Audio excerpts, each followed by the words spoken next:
Después de la muerte de Hidalgo, el líder del movimiento revolucionario fue María Morelos y Pavón, quien el 14 de septiembre convocó a un Congreso mexicano conformado por 8 diputados, el Congreso de Anáhuac.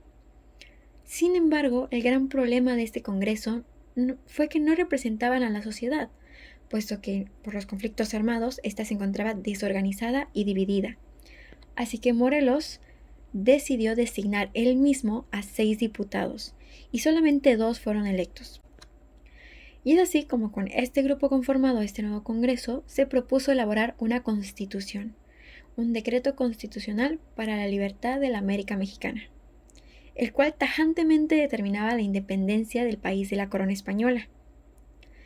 Y entre otras características de este dichoso Congreso se tenía su irregularidad. No tenían siquiera una sede determinada, ya que seguían a Morelos por el país.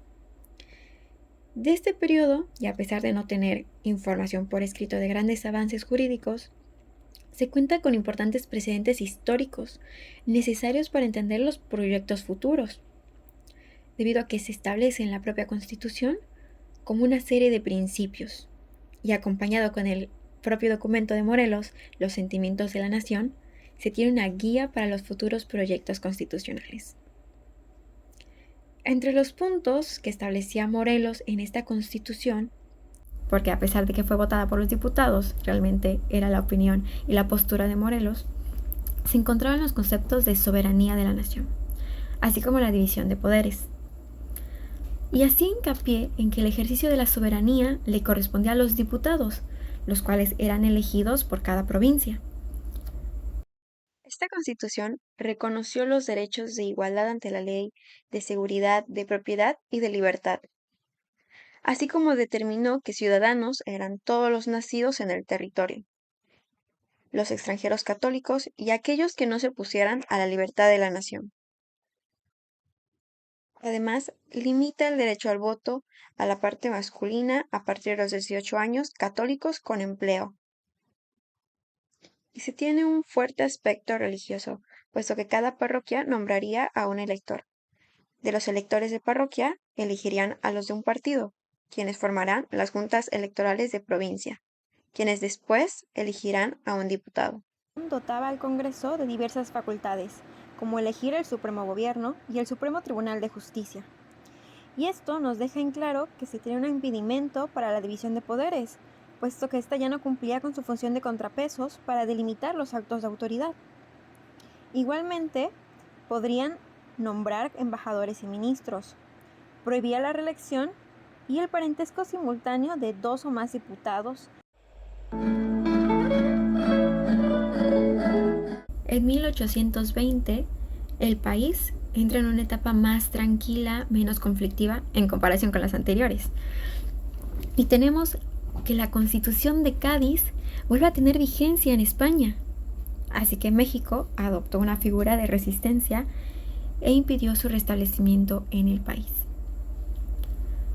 Y es así como llegamos a Agustín de Iturbide, con sus 3 garantías o el Plan de Iguala. Texto que Iturbide envía a líderes insurgentes realistas y a la corona española. A la llegada del enviado de España, Juan de O'Donoghue, no le quedaba más remedio que firmar los papeles, ahora bajo el nombre de Tratado de Córdoba.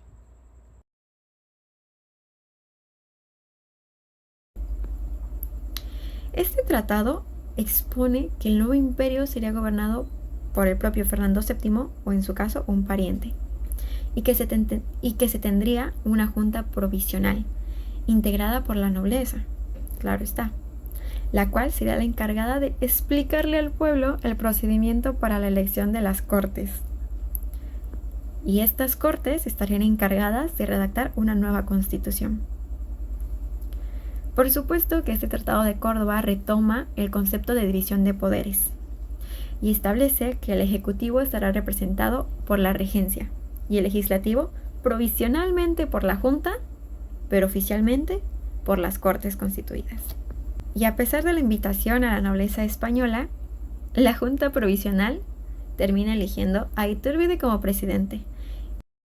Se convocó a las Cortes bajo el nombre de Congreso Constituyente y tras 3 proyectos y una combinación de estas propuestas, se tuvo el primer Congreso, que tampoco fue muy representativo de la población y no dio paso, debido a su integración, a verdaderos debates y discusiones, puesto que estaba formado por personas de acuerdo a sus oficios. Es decir, imagínense que hoy en día pongamos a un influencer, a un comerciante y a un instructor o a un maestro y les demos la tarea de legislar. Por supuesto que mucho de lo que decía el Tratado de Córdoba fue letra muerta, ya que establecía que el Congreso iba a estar separado en 2 cámaras. Y al final, en la práctica y en las sesiones, a los diputados se les ocurrió declararse soberanos y dejaron totalmente en el olvido su tarea, la de redactar una constitución.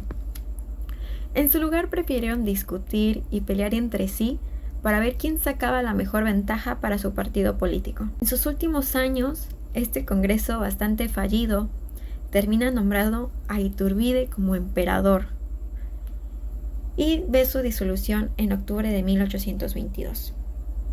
Y para marzo de 1823 el propio Iturbide lo restablece, solo para presenciar la abdicación de este emperador y luego la propia clausura del Congreso.